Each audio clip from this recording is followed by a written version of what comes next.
Esse episódio aborda temas sensíveis, como violência e uso de drogas, e pode não ser adequado para todos os ouvintes. Ouça com cuidado.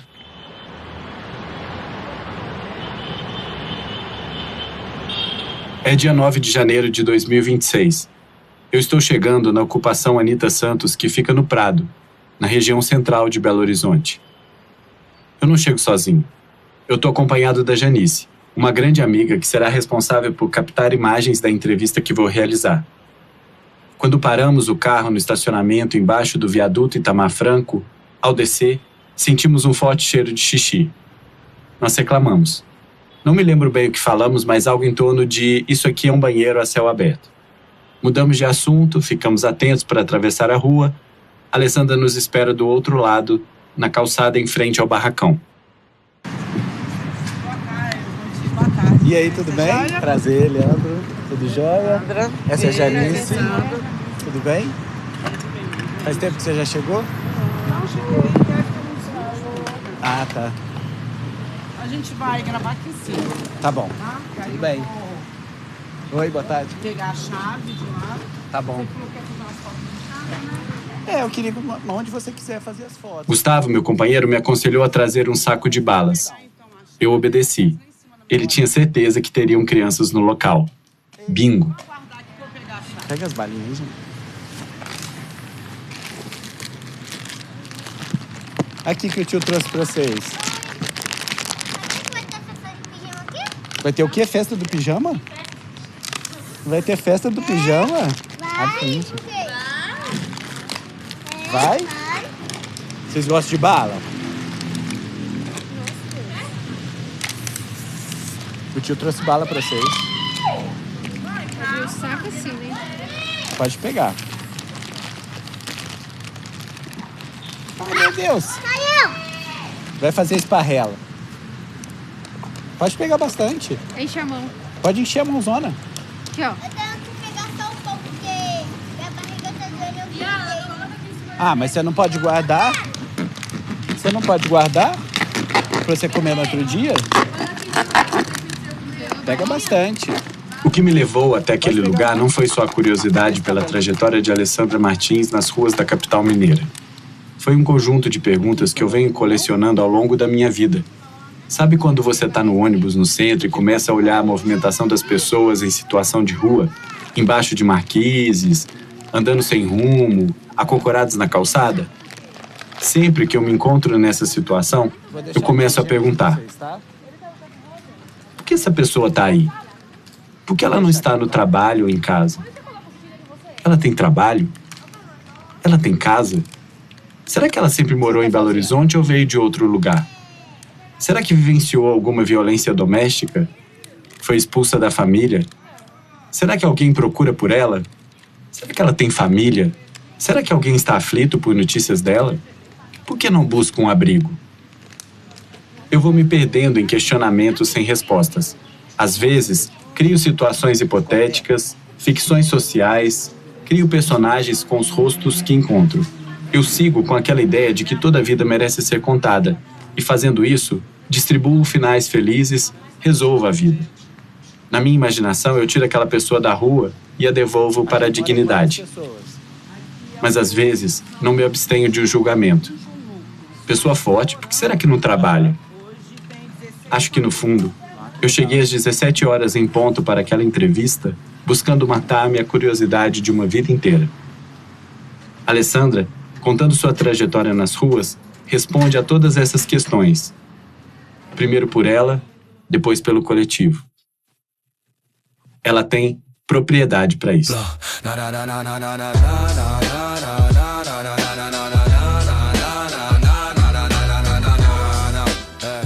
Oi, eu sou Leandro Negreiros e esse é o podcast Mangueio, que narra a trajetória de Alessandra Martins por mais de 20 anos em situação de rua e sua atuação hoje como liderança e apoio para pessoas que enfrentam essa realidade. Episódio 1. Menor abandonada. Lele atravessa a Praça 7 como quem atravessa um dia sem nome e sem data. Gira em torno do obelisco, dobra a Avenida Afonso Pena Escorre pela Avenida Amazonas, cruza a Rua da Bahia como se fosse um rio raso. Seus pés conhecem a aspereza da Rua Rio de Janeiro, a pressa da Rua Espírito Santo, o empurra-empurra das ruas Carijós e Tupis. Ela não vai. Anda. Só iria se soubesse para onde ir. A cidade é seu chão e seu teto. Um pedaço de papelão na Rua Curitiba, uma marquise na Rua São Paulo, uma coberta embaixo do viaduto Helena Greco, um copo d'água morna por acaso quando encontra a boa vontade do dono da lanchonete. No centro de Belo Horizonte, ela entende que sobreviver é isso. Transforma as ruas em abrigo como se fossem longos corredores de um lar cheio de cômodos. O sem rumo é seu caminho, como se as placas de seguir adiante apontassem sempre para baixo. Seus pés pisam estados, autoridades e tribos indígenas, mas no fim do dia estão sujos, pretos do resto de asfalto que se impregna nela. Com 14 anos, prestes a chegar aos 15, a barriga crescendo, prestes a chegar aos 9 meses, ela precisa seguir seu destino. Seu destino é um verbo: manguear. Esse verbo, para ela, é sinônimo de respirar. Ela até poderia pensar que manguear é viver, mas ela pensa que vida é ela mesma, que cria a gente na barriga sem nem entender direito como isso é possível. Na calçada, ajeita a voz, ajeita a história na cabeça, mede o tempo e a distância para chegar até o motorista ou a pessoa que espera o sinal abrir para atravessar a rua. Faz a medição com o canto do olho. Mangueia sua escola. Precisa da palavra exata, que dobra o coração frio de quem passa. Precisa do sorriso que abre a fresta no medo. Precisa saber o momento do silêncio bem colocado que cria culpa no outro. Precisa ter o olhar que sensibiliza a caridade.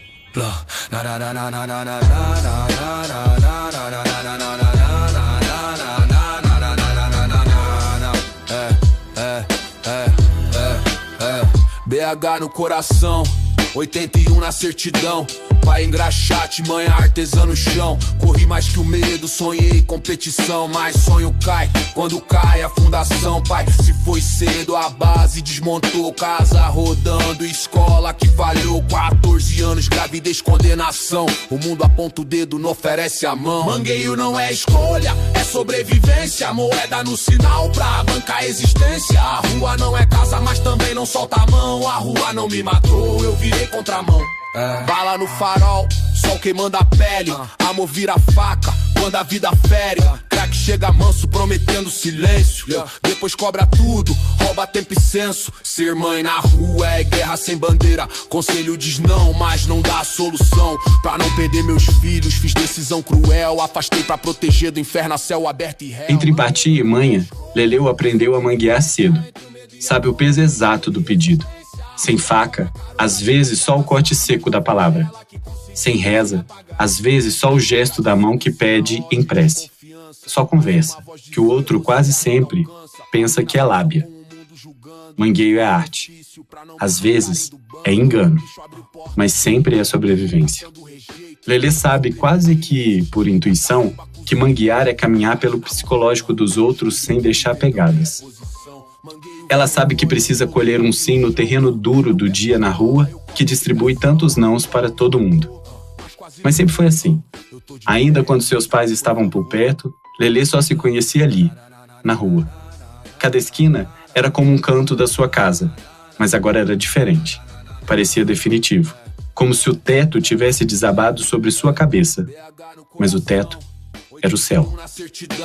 Pai engraxate, mãe artesã no chão. Corri mais que o medo, sonhei competição. Mas sonho cai, quando cai a fundação. Pai, se foi cedo a... Mas voltemos no tempo. Eu, Leandro, volto com a Lelê para um tempo antes desse e pergunto para a menina o que ela tinha de sonho. Quem me responde não é mais a Lelê de 14 anos, mas a Alessandra Martins, prestes a completar 45. Eu penso que eu era feliz, assim. De alguma forma, né, eu pensava várias coisas, tinha vários sonhos. Acho que é isso. Quando eu penso assim, eu penso dos sonhos, das vontades. Pensava em correr na corrida de São Silvestre, pra você ter ideia. Pensava em ser atleta, assim, sabe? Me maravilhava, adorava assistir corrida de São Silvestre, que eu me imaginava naquela corrida, né? Então, assim, toda a questão que tinha no bairro, né?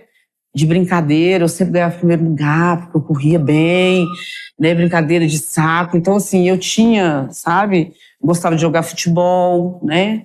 Já joguei em time de futebol, né? Feminino. Então, vinha muito sonho, assim, de ter uma vida mesmo melhor, mais estruturada, não de pensar assim, eu quero ser rica, igual criança, eu quero ser rica, quero ter isso, quero aquilo. Mas eu pensava de ter uma vida mais estruturada, assim, sabe?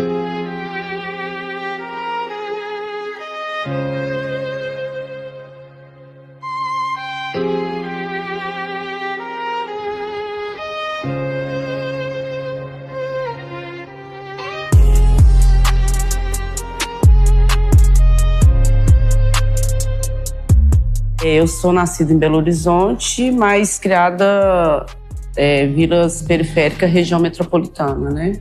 Santa Luzia, Palmital. Minha mãe, artesã, Praça 7. Meu pai, engraxate, Praça 7.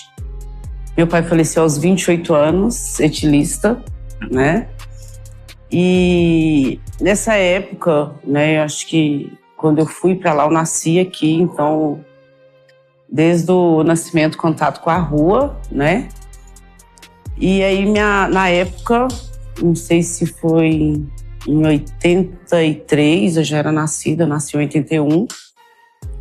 Minha mãe e meu pai foram beneficiados com a política pública habitacional, né? Que é no Conjunto Palmital. Então, eu fui criada lá, né? Desde de pequena, assim, né? Eu nasci em 81, acho que eles foram para lá, um dos primeiros moradores que estava formando aquele conjunto, né, habitacional na época.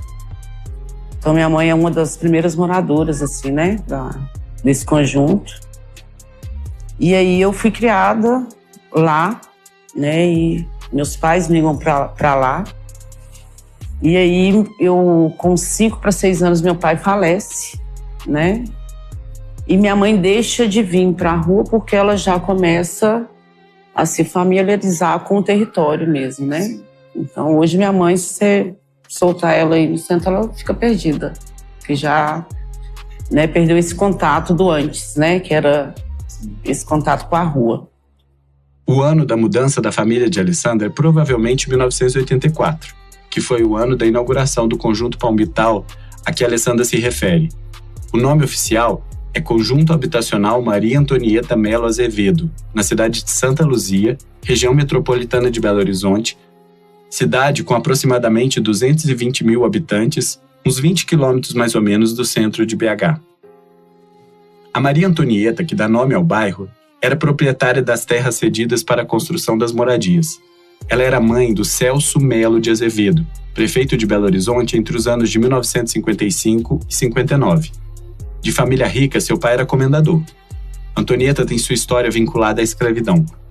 Moradores mais antigos do local relataram que ela era carregada em uma liteira por escravos em sua fazenda, cujas terras foram transformadas em área urbana. Para quem não sabe o que é uma liteira, é como se fosse uma cadeira portátil que era carregada por escravizados. Tipo uma carroça, só que puxada por gente. Segundo esses mesmos antigos moradores, o apelido Palmital é decorrente de uma plantação de palmitos que havia nas terras quando elas eram ainda a antiga fazenda.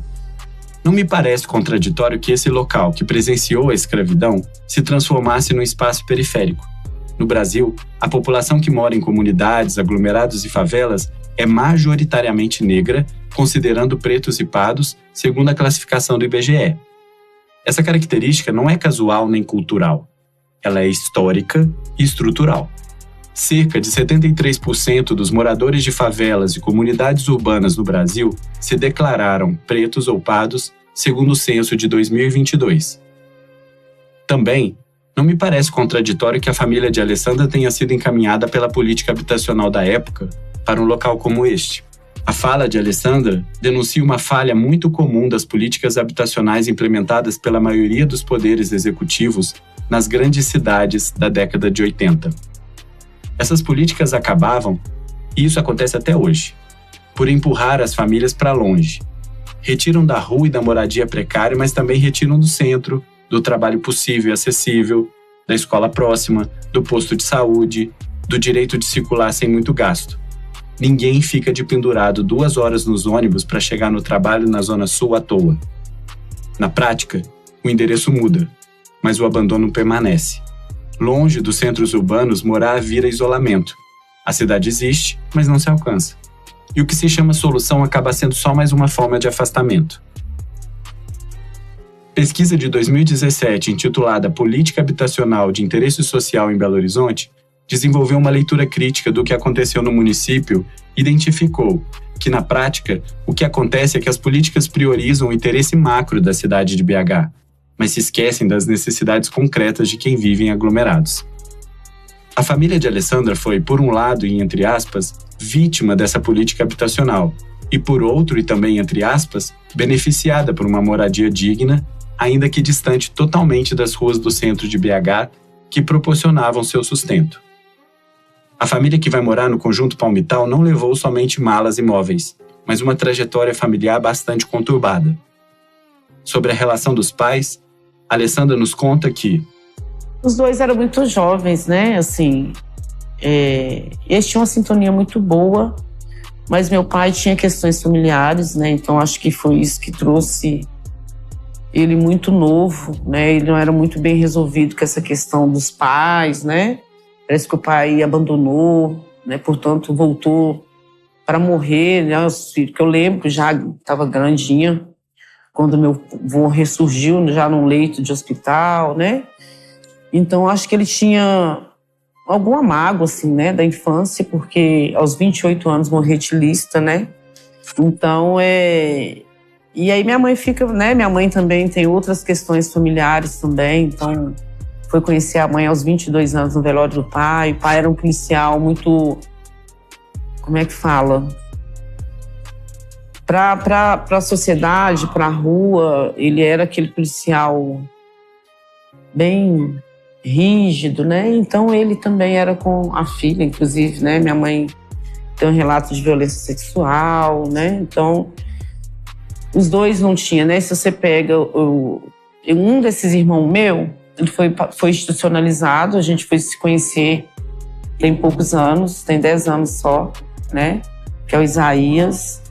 Então ele traz com ele, que a família que adotou nunca escondeu a vida dele, então ele traz um dossiê, né? A gente teve acesso a esse dossiê, que fala um pouco, assim, né? Sobre meu pai, sobre minha mãe.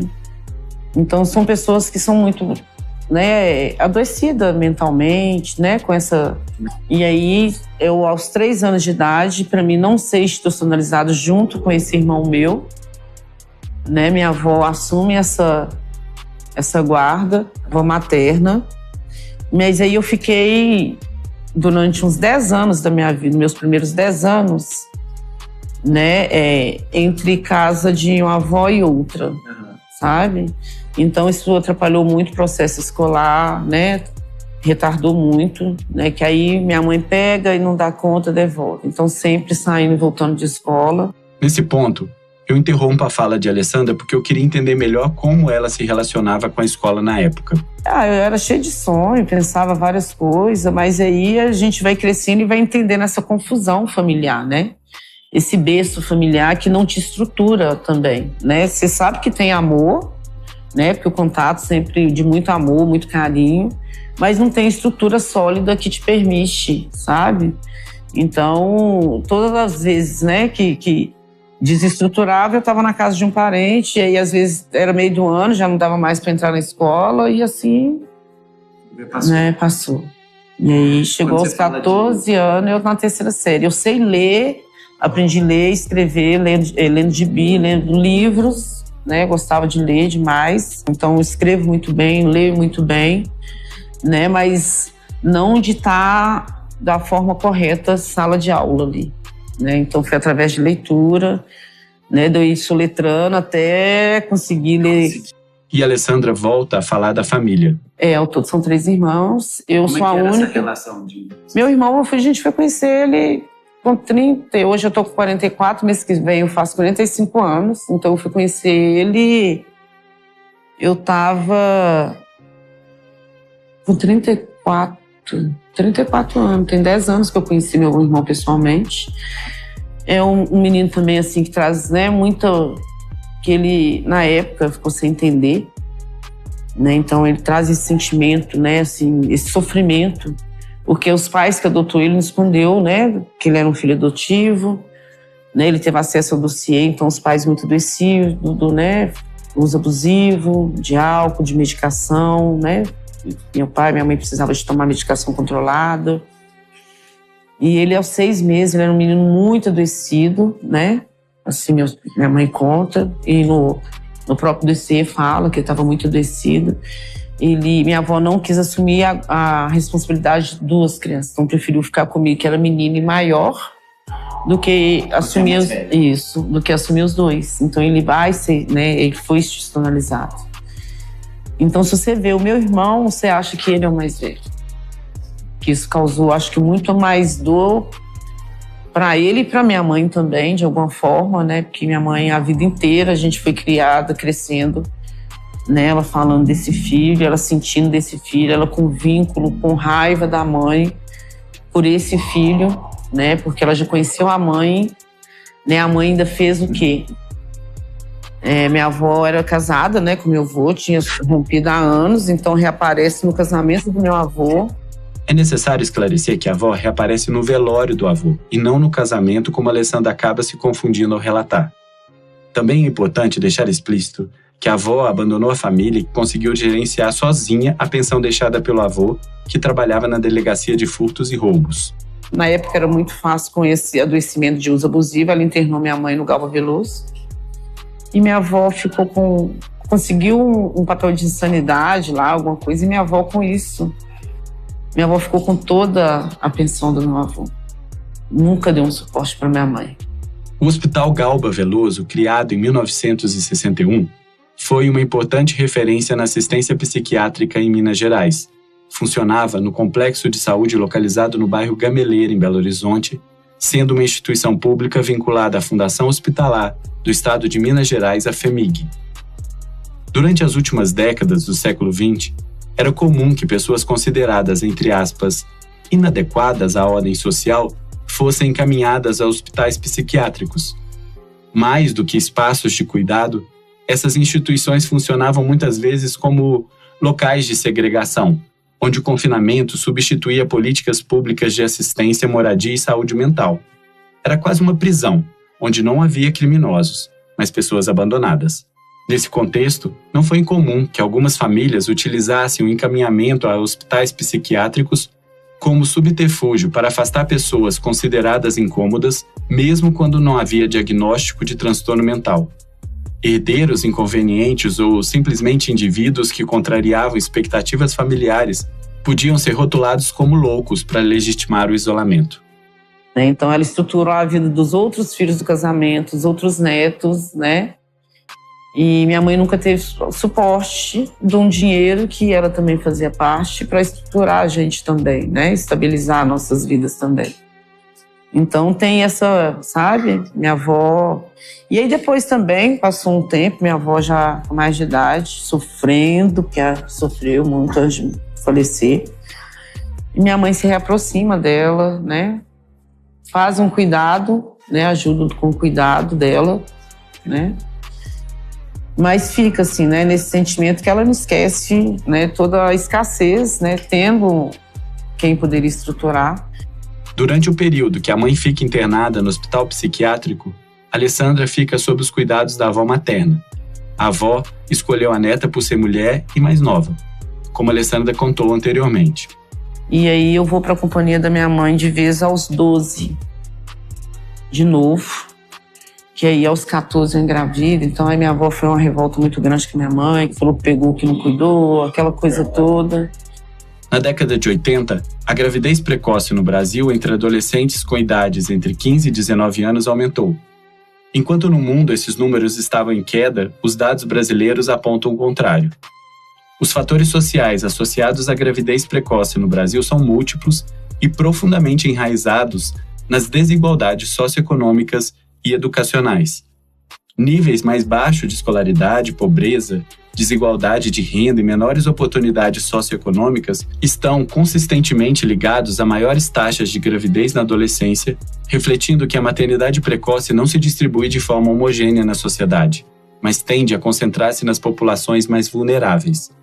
Assim, o acesso limitado a serviços de saúde sexual e reprodutiva e contextos de vulnerabilidade social aparecem como determinantes centrais na explicação social da gravidez na adolescência, sublinhando a influência de condições estruturais sobre o modo como a maternidade se impõe às jovens brasileiras. Alessandra parece ser, portanto, um retrato triste de uma época. Só que aí, aos 14 anos, eu venho pra rua. Gravidez precoce, né?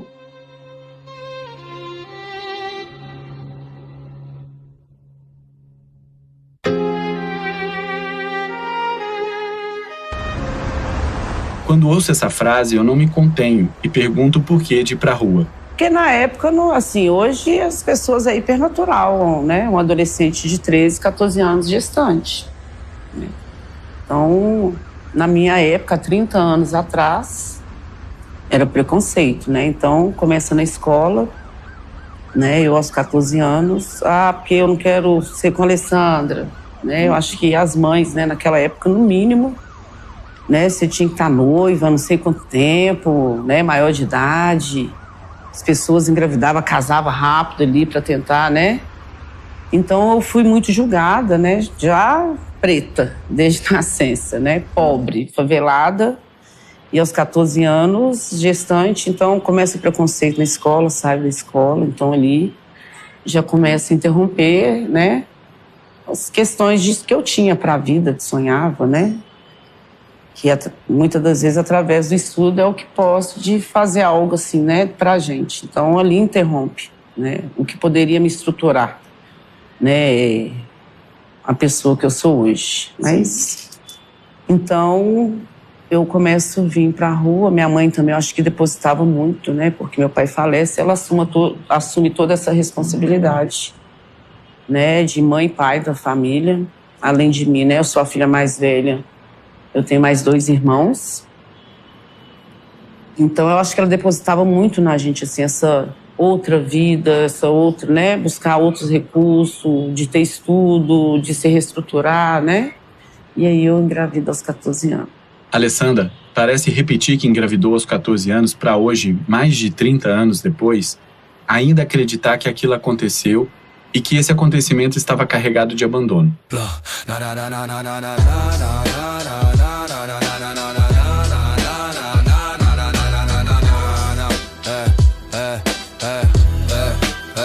BH no coração, 81 na certidão. Pai engraxate, mãe artesã no chão. Corri mais que o medo, sonhei competição. Mas sonho cai, quando cai a fundação. Pai, se foi cedo, a base desmontou. Casa rodando, escola que falhou. 14 anos, gravidez, condenação. O mundo aponta o dedo, não oferece a mão. Mangueiro não é escolha, é sobrevivência. Moeda no sinal pra bancar a existência. A rua não é casa, mas também não solta a mão. A rua não me matou, eu virei contramão. Bala no farol, sol queimando a pele. Amor vira faca quando a vida fere. Crack chega manso prometendo silêncio. Depois cobra tudo, rouba tempo e senso. Ser mãe na rua é guerra sem bandeira. Conselho diz não, mas não dá a solução. Pra não perder meus filhos, fiz decisão cruel. Afastei pra proteger do inferno a céu aberto e réu. Não consigo não refletir sobre uma expressão que eu ouvia muito nas décadas de 80 e 90. Menor abandonado. Ela aparecia em reportagens e até em músicas da época. Até normas federais, antes do Estatuto da Criança e do Adolescente, o ECA, utilizavam essa expressão que era, por um lado, estigmatizante, porque rotulava aquela criança e acendia um alerta na sociedade que passava a ver nela perigo, além de todas as exclusões que ocorriam em decorrência desse título. Por outro lado, a expressão não deixava de responsabilizar a própria criança ou adolescente sobre a condição de abandono. Alessandra, mais uma vez, é um retrato dessa época. Passa a colecionar adjetivos que a colocam sempre à margem. Preta, pobre, periférica, adolescente grávida, afastada precocemente da escola e agora em situação de rua. Que mão poderia alcançá-la naquela borda da sociedade e trazê-la de volta para a vida que consideramos normal? Então eu vinha para a rua pro mangueio, né, de manguear nos sinais, vender bala, para poder me auxiliar aí, né? Meu filho, gestação, a mim. Mas é isso. O mundo aponta o dedo, não oferece a mão. Mangueio não é escolha, é sobrevivência. Moeda no sinal pra bancar a existência. No próximo episódio, acompanhe os primeiros anos de Lelê em situação de rua. A rua, ela, o que é que ela tem para te oferecer de bom? Sol queimando a pele, amor vira faca, quando a vida fere, crack chega manso prometendo. Nesse episódio, o roteiro é meu, Leandro Negreiros, elaborado a partir da entrevista realizada com Alessandra Martins em janeiro de 2026. O conteúdo é do canal de podcast Palavra Narrada. A produção foi realizada pela Fábrica de Podcast. A Isabela Martins é responsável pela social media do Palavra Narrada. Janice Maia foi responsável pela captação de vídeos, pelas fotos e pela arte que ilustra esse podcast. Revisão e leitura crítica de Gustavo Negreiros. A música Mangueio que você ouviu durante o episódio, tanto a letra quanto a melodia, foi produzida por inteligência artificial, a partir de um resumo que elaborei da vida de Alessandra e de um prompt que solicitava, abre aspas, música de rap em português brasileiro, com voz masculina forte, grave, potente, presença marcante e atitude confiante. Ficou muito bom, não é? A música completa está disponível no link do Spotify, presente na descrição desse episódio. Acompanhe os perfis do Palavra Narrada no Instagram, no YouTube, no Spotify e também no TikTok. Curta, comente e compartilhe os conteúdos. Assim essa e muitas outras histórias podem chegar a muito mais gente. Obrigado. 81 na certidão, pai engraxate, mãe artesã no chão. Corri mais que o medo, sonhei competição, mas sonho cai quando cai a fundação. Pai, se foi cedo a base desmontou, casa rodando, escola que falhou. 14 anos, gravidez, condenação. O mundo aponta o dedo, não oferece a mão. Mangueio não é escolha, é sobrevivência. Moeda no sinal pra bancar a existência. A rua não é casa, mas também não solta a mão. A rua não me matou.